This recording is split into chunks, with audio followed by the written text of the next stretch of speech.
సోదరులు బాలరాజు గారికి,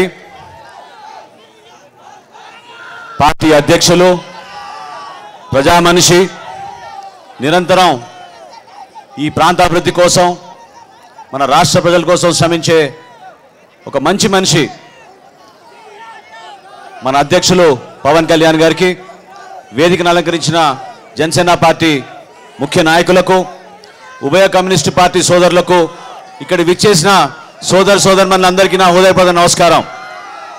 జనసేన పార్టీ తరఫున మిమ్మల్ని అందరినీ కూడా ఒకే బాటలో, ఒక ప్రయాణంలో ఏదైతే ఒక మార్పు కోరుకున్నామో ఆ మార్పులో మిమ్మల్ని నిలబడడానికి, మిమ్మల్ని కూడా మేము ఆలోచించిన విధానంలో మీరు కూడా భాగస్వాములు అవ్వాలనే ఒక దృఢ సంకల్పంతో పవన్ కళ్యాణ్ గారు ఈరోజు రాజకీయాల్లో ఒక గొప్ప అడుగు వేసి ముందుకెళ్తా ఉన్నారు.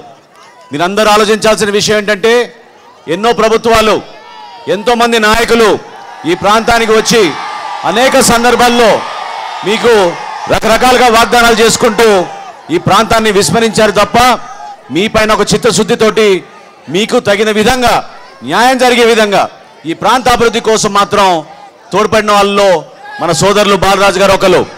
అటువంటి నాయకుడిని మీరు తప్పకుండా బలపరచాలి.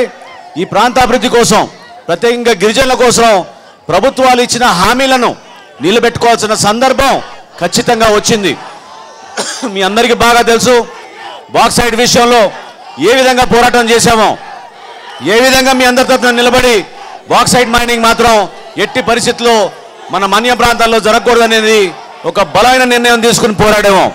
ఆ నిర్ణయానికి అనుగుణంగా జనసేన పార్టీ తరఫున మన అధ్యక్షులు వారు ఏ సందర్భంలో సరే పర్యావరణాన్ని రక్షించాలి, మన ప్రజల కోసం, భావితరాల కోసం ఎప్పుడు కూడా మనం నిలబడి, అవసరమైతే మనం వెళ్ళి అక్కడ ఆ స్థానంలో కూడా ధర్నా చేద్దాం అంతే తప్ప, ఇక్కడ మాత్రం ఇల్లీగల్ మైనింగ్ కానీ, బాక్సైట్ మైనింగ్ కానీ, లాటరైట్ మైనింగ్ కానీ జరగకూడదు అనేది ఒక గొప్ప నిర్ణయం తీసుకుని ఆయన కూడా ఈ ప్రాంతాల్లో దాదాపు 6 రోజులు పర్యటించి మీ అందరి తరఫున పోరాడారు. అటువంటి వ్యక్తి ఈ ప్రాంతానికి ఇంకా మంచి అభివృద్ధి చేయాలి, అనేక మంచి కార్యక్రమాలు ఉన్నాయి మా మనసులో.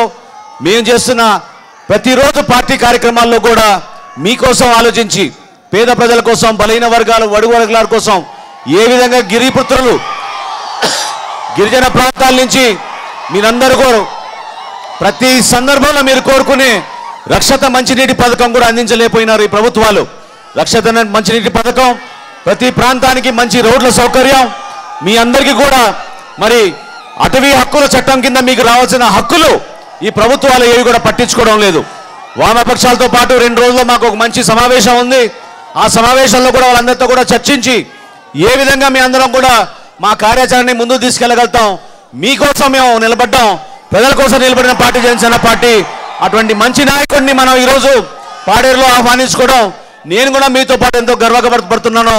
ఆ సందర్భాన్ని చక్కగా ఉపయోగించుకుని భవిష్యత్తులో జనసేన పార్టీని మీ అందరూ బలపరిచి బ్రహ్మాండమైన విజయం చేకూర్చాలని కోరుకుంటూ సెలవు తీసుకుంటున్నా. జై హింద్.